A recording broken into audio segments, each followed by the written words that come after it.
모세가 죽은 후에 200만 명이 넘는 거대한 무리를 이끌어야 하는 여호수아의 어깨는 참으로 무거웠습니다. 여호수아 1장을 열면서 하나님은 지속적으로 강하라, 담대하라, 내가 함께한다, 이런 권면하는 말씀을 지속적으로 주고 계신 이유는 그만큼 여호수아의 심령이 두렵고 떨렸기 때문입니다. 거대한 산과 같은 모세의 뒤를 이어받은 여호수아는 그만큼, 모세만큼 하는 것도 자기 자신에겐 불가능한데 거기에다가 요단을 건너 가나안을 정복해 들어가야 하는 사명까지 주어져 있습니다. 아낙 자손을 눈으로 보고 온 장본인 아닙니까? 초롱성 같은 여리고 성도 보고 온 장본인 아닙니까? 백성을 이끌어 이 땅으로 들여야 하는 사명은 이 모든 사실을 알고 있는, 그리고 모세를 잃어버린 여호수아에게는 너무나도 무겁고 버거운 일이 아닐 수가 없었습니다. 그러나 하나님의 강력한 권명과 명령의 말씀을 받은 여호수아는 주저앉아 있을 수가 없었습니다. 그는 하나님의 명령을 받아 즉시로 그 일을 시작하게 되는데, 오늘 본문이 여호수아가 지도자로서 내리는 첫 번째 명령입니다. 그 명령은 두 가지였습니다. 첫 번째 명령은 요단을 건널 준비를 하라라고 명령합니다. 40년간 고대해온 이 가나안 땅으로 이제 들어가게 되는 거지요. 지긋지긋한 광야 생활을 청산한다는 측면에서 너무나 기쁘고 감사한 일일 겁니다. 그러나 아낙 자손이 버티고 있고 견고한 성벽과 원주민들이 버티고 있는 저 땅으로 들어간다는 건 그냥 마냥 기쁠 수만은 없는 두렵고 떨리는 일이라는 거죠.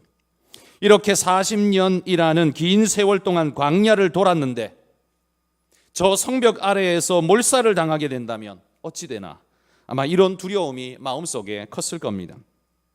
게다가 지금 건널 준비를 하고 있는 이 요단강, 여호수아서 3장 15절에 보면 곡식 거두는 시기에는 항상 언덕에 넘쳤더라, 이렇게 말합니다. 이 요단강은 곡식 거두는 시기에는 물이 차고 넘쳐서 뚝방을 넘쳐 흘러서 이 수킬로나 되는 폭이 되어질 정도의 큰 강으로 돌변한다고 합니다. 만수 때에 건너라고 지금 말씀하고 있는 거죠.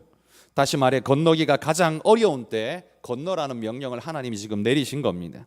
물량이 많고 깊고 빨라서 병자들, 부녀자들, 아이들, 짐승떼들, 이 모든 이들을 데리고 들어간다는 건 자살 행위입니다. 당연히 백성들 중에는 볼멘 소리가 나올 수밖에 없었을 겁니다. 아니 왜 지금 물이 넘쳐 흐르는 이 시기에 하필 건너라는 소리야? 40년을 기다렸는데 그까짓 거 한두 달 더 기다린다고 뭐가 틀려지나? 아마도 그 속에서, 백성들 속에서 들려오는 소리는 이런 말들이었을 것이고 그 말은 일리가 있었을 겁니다. 무엇보다 생명이 우선 아닙니까? 그것도 부녀자들과 아이들과 병자들도 많을 텐데 지도자는 좀 더 신중하게 디데이를 골라야 되는 것 아니겠습니까? 여호수아의 리더십이 본의 아니게 만나게 된 이 첫 번째 시험은 이 근거 있는 불평에 부딪히게 된 것입니다. 게다가 지금 이 강을 건너야 하는 이들은 대부분 이 강을 건너는 이 경험이 없었던 사람입니다. 여호수아와 갈렙 외에는 요단강을 건넌 사람들은 수백만 명의 사람들이 홍해를 건넌 경험이 없는, 다시 말해서 광야에서 태어난 사람들이죠. 부모로부터 홍해를 건넜다는 이야기는 누차 들어왔던 사람들입니다. 어른들 모두가 이구동성으로 그렇게 말하니 틀린 말은 아닐 거라고 생각했을 겁니다. 그렇게 믿었을 거예요. 그런데 그렇게 들어서 믿는 것과 그걸 실행해야 하는 이 일은 전혀 다른 일로 받아들여질 수밖에 없는 겁니다. 여러분, 우리가 찬양 십자가를 질 수 있나라는 이 찬송가를 부를 때 우리 마음에 결연한 마음으로 하나님께 고백하며 찬양을 드리게 되지 않습니까? 그러면서 내가 그리하리라 결단을 하게 됩니다. 그러나 정작 우리 삶에서는 그보다 훨씬 작은 일에도 믿음이 무너지고 인간적 생각과 방식이 앞질러 작동되어지는 걸 우리는 늘 경험하잖아요. 마치 나의 고백이 거짓말이었던 것 같은 상황을 여러분 우리 삶 속에서 얼마나 자주 만나면서 여기까지 왔습니까? 사실 우리는 그 찬양 부를 때 거짓으로 부른 게 아니었습니다. 우리의 기도와 우리의 고백은 사실 진짜였습니다. 그런데 그런 일을 현실로 만날 때의 두려움이 우리를 거짓말쟁이처럼 만들어 버린다는 거지요. 그만큼 현실의 두려움이 엄청나다는 겁니다. 부모들이 홍해를 건너던 이야기를 해줄 때 아마 이 이스라엘의 어린이들은 흥분에 못 이겨 마치 자기도 슈퍼맨 그러는 것처럼 나도 믿음으로 홍해를 건널 거야 그러면서 아마 소리치던 아이들이 많았을 겁니다. 나도 그런 믿음의 사람이고 하나님을 확실히 믿기 때문에 나도 그럴 거야 아마 아이들은 그렇게 소리쳤겠죠. 그러나 정작 그렇게 자라난 광야 세대 사람들이 요단강 도하의 명령을 받아들었을 때, 그것도 강물이 창일하게 넘쳐 흐르는 만수대에 건너라고 명령을 받았을 때, 그때의 믿음은 자취를 감추고 불안이 급속도로 차오르는 걸 그들은 느낄 수밖에 없었다는 겁니다. 여러분, 하나님은 왜 이런 어려운 일을 정복 사업 시작도 하기 전에 초장부터 이런 어려운 일을 시키고 계신 걸까요? 안 그래도 가나안 백성들과 싸워야 하는 고단하고 힘겨운 앞날을 두고 있는데 들어가는 것만이라도 좀 순순히 보내주시지 강물에 힘 다 빼고 싸움 어떻게 하라고 이런 명령을 지금 주시는 걸까요? 그러나 여러분 생각해보면 이 요단 도하의 경험은 이스라엘에게 주시는 하나님의 큰 선물이었습니다. 정복이 끝나고 해야 할 일이 아니라 정복 시작하기 전에 해야만 할 분명한 이유가 있는 뚜렷한 하나님의 선물이었다는 거지요. 물론 그들 그 세대의 그 사람들은 제게 이런 말 할 겁니다. 네가 그때 없었으니 그런 소리 하지.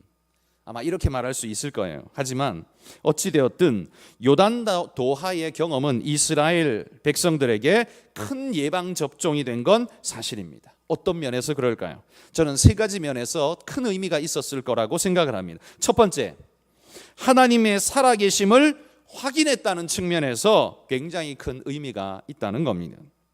지금까지 그들이 들은 부모님의 홍해 이야기, 열재앙 이야기, 유월절의 그 익사이팅한 이야기는 즐거운 이야기로 들었습니다. 그리고 그렇게 역사하시는 하나님이 우리 하나님이라고 믿고 있었습니다. 뿐만 아니라 매일 만나를 내려주시고 불기둥과 구름 기둥이 서는 걸 보면 하나님의 임재가 확실하죠. 그러나 여러분, 사람이 참으로 간사한 것이 만나가 매일 내리면 그건 기적이 아니라 그냥 일상이 되어버리는 겁니다. 특히나 지금 요단 앞에 있는 이 사람들은 광야에서 태어난 세대 사람들입니다. 이 말은 그들이 태어날 때부터 만나는 매일 내리고 있었다는 이야기예요. 그 이전에 안 내리던 때를 경험해 본 적이 없다라는 말입니다. 그러니 그들에게 만나는 기적이 아니라 그냥 일상일 뿐입니다. 불기둥과 구름기둥도 마찬가지입니다. 태어날 때부터 봤습니다. 그냥 원래부터 있었던 거예요. 그러기에 그게 기적으로 느껴지지 않습니다. 그냥 원래부터 그랬던 것, 그렇게 받아들여질 뿐이라는 거죠. 여러분, 이게 어떤 느낌인지 이해되시죠? 그러니까 지금 요단강 앞에 선 그들은 기적을 경험한 기적 세대임에도 불구하고 기적이 날마다 계속되다 보니까 기적이 그냥 일상이 되어버린 사람들, 자기는 기적을 경험 안 해본 사람 같은 느낌을 받고 있다는 겁니다. 그런 의미에서 이 요단강을 건너는 건 진짜 기적이 필요한 상황이죠. 그런 사람들에게 진짜 기적이 필요한 상황입니다. 이런 이들이 요단이 갈라지는 걸 보며 홍해 이야기를 듣고 믿기는 했었지만 자기 눈앞에 펼쳐지는 것을 보며 기적에 감격할 수밖에 없었을 겁니다. 그리고 부모님이 이야기하셨던 홍해를 건넌다는 게 뭔지, 열재앙의 이야기가 뭔지, 그게 그냥 소설 이야기 같이 그렇게 들리는 게 아니라 확실한 진짜의 이야기로 아마 그들 마음에 다가오게 되었을 겁니다. 그러면서 하나님은 신화의 주인공이 아니라 실제의 주인공임을 확신하게 되었을 겁니다. 부모님과 함께 했던 그분이 아니라 이제는 나와 함께 하시는 하나님으로 인식하게 됐다는 거죠. 그러니 여러분, 이 요단 도하의 경험이 강을 건너는 이스라엘 백성에게 얼마나 큰 경험이며 의미인지 우리는 이걸 빼버릴 수 없는 중요한 것이라는 거지요. 요단 도하의 두 번째 의미는 이겁니다. 말씀은 추상이 아니라 실상이다라는 걸 확인하는 시간이었습니다. 부모님으로부터 들은 하나님은 추상이었습니다. 우리도 그렇지 않습니까? 모태 신자들이 왜 그렇게도 신앙 없이 뺀질거리다가 세상이 쉽게 무너지고 세상으로 떠나가 버리는 것인지, 부모님의 신앙은 그들에게 추상으로 다가왔기 때문입니다. 부모님에게는 실상인데 그냥 그 이야기를 전해 들은 자식에게는 그냥 추상이에요. 추상. 부모님이 그렇다고 하시니까 뭐 그런 것 같기는 한데 나는 그런 경험을 해본 적이 없으니까 신앙은 그냥 추상일 뿐입니다. 말 그대로 종교적이 돼버리는 겁니다. 제가 목사지만 우리 딸들을 생각하면 가장 걱정되는 부분이 바로 이것입니다. 목사의 가정에서 자라났지만 정작 하나님의 은혜가 추상으로만 남는다면 그들은 세상을 이겨낼 힘이 없을 겁니다. 세상과 맞서 싸워야 할 이유를 모를 겁니다.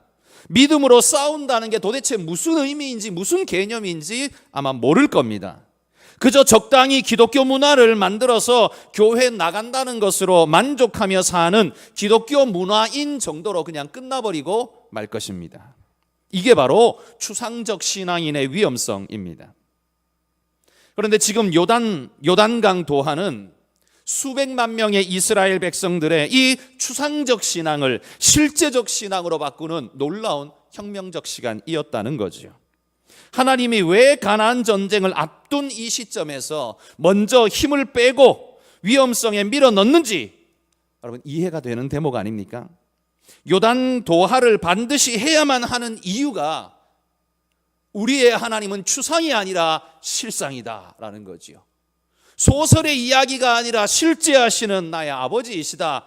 그걸 확신하지 않는데 어떻게 가나안 정복이 가능하겠습니까? 어떻게 하나님을 신뢰하고 그분의 말씀을 따를 수가 있겠습니까? 여러분 우리의 자녀들에게도 추상적 신앙이 실제적 신앙으로 전환되는 계기가 반드시 필요합니다. 우리 교회 주일학교를 다니는 모든 아이들이 바로 이 경험을 해야 합니다. 그저 듣는 말씀이 추상적 말씀으로 치부되지 않고 실제적으로 하나님께서 내게 역사하신다는 사실을 경험하는 것. 그래서 주일학교 교육자들과 교사들은 아이들이 하나님의 은혜를 직접 경험할 수 있는 은혜의 시간을 만들어 줘야 합니다. 그런 기회의 시간을 만들어 줘야 합니다.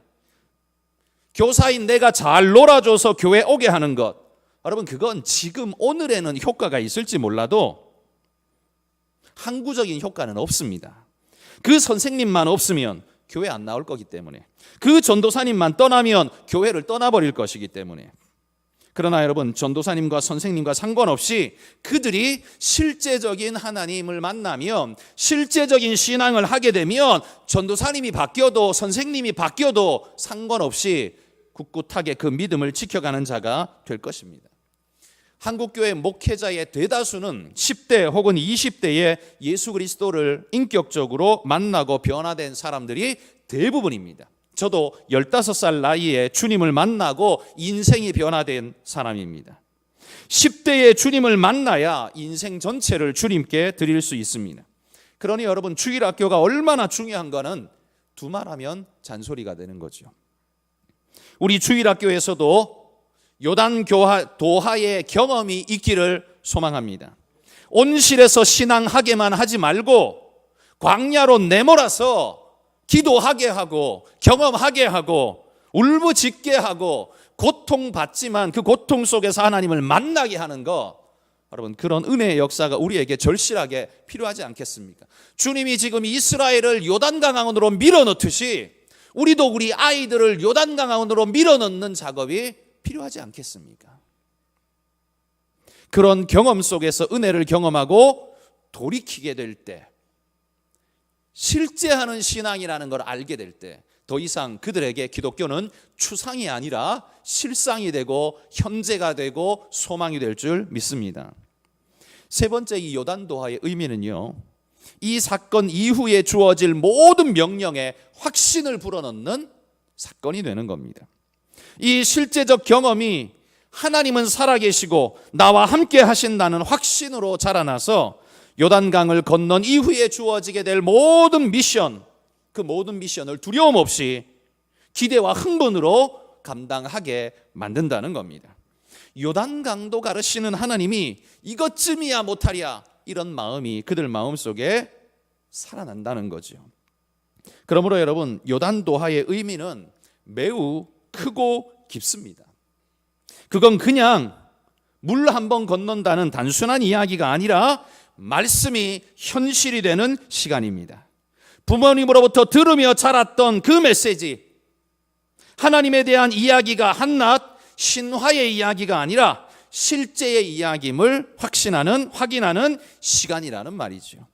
머릿속에만 있었던 추상의 신앙이 실제적 신앙으로 탈바꿈하는, 성육신하는 시간이 된다는 말입니다. 예전에 섬겼던 교회 목사님께서 늘 이런 말씀을 자주 하셨습니다. 말씀 플러스 순종은 기적이다. 제가 설교 시간에 몇 번 소개해드렸죠.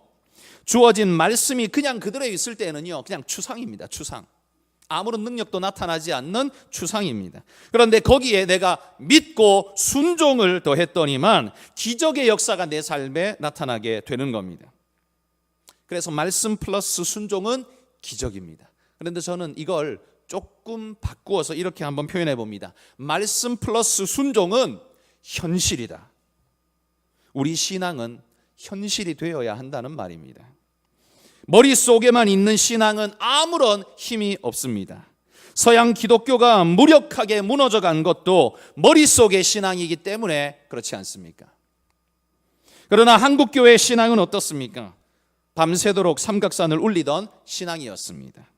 그렇게도 힘겨웠던 한국사의 굴곡에서 눈물로 교회 바닥을 적시고 무릎으로 교회 바닥을 뚫던 그런 신앙, 그래서 강력했고 힘이 넘쳤습니다.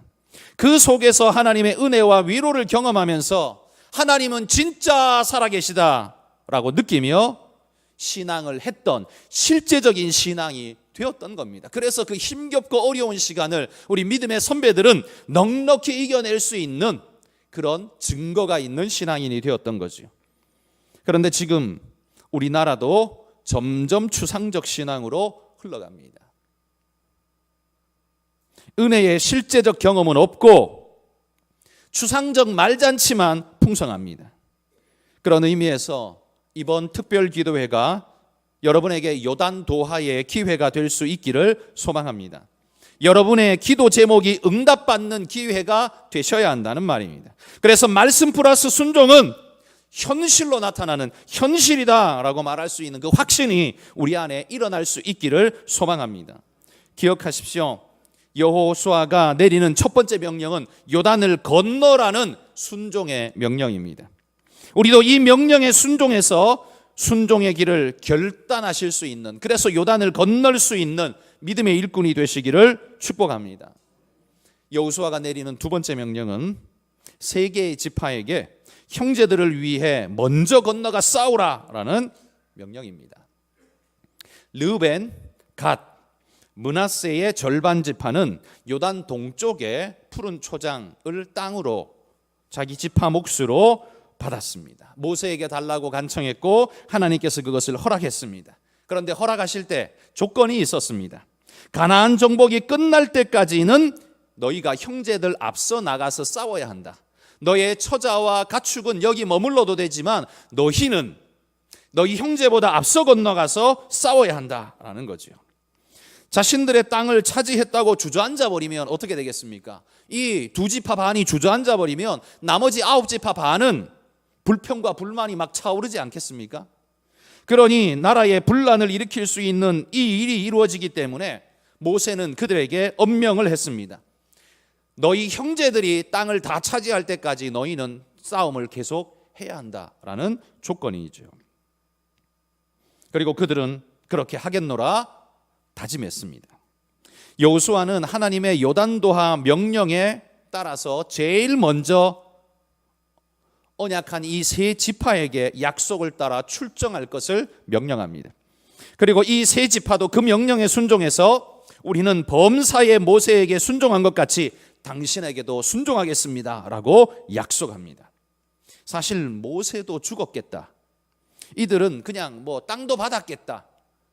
그냥 들어 누워가지고 나 잡아주세요 하고 들어 누워버리면 방법이 별로 없지 않나요? 그러나 그들은 이 언약이 하나님과 맺은 언약임을 알고 철저히 순종했습니다. 뿐만 아니라 여호수아에게 이렇게 격려합니다. 오직 강하고 담대하소서. 그러면서 힘을 오히려 불어넣어 주고 있습니다. 여러분, 저는 이게 오늘 우리에게 어떤 의미일까? 오늘 구원 얻은 우리에게 전도의 명령을 우리에게 내리신다고 저는 그렇게 믿습니다.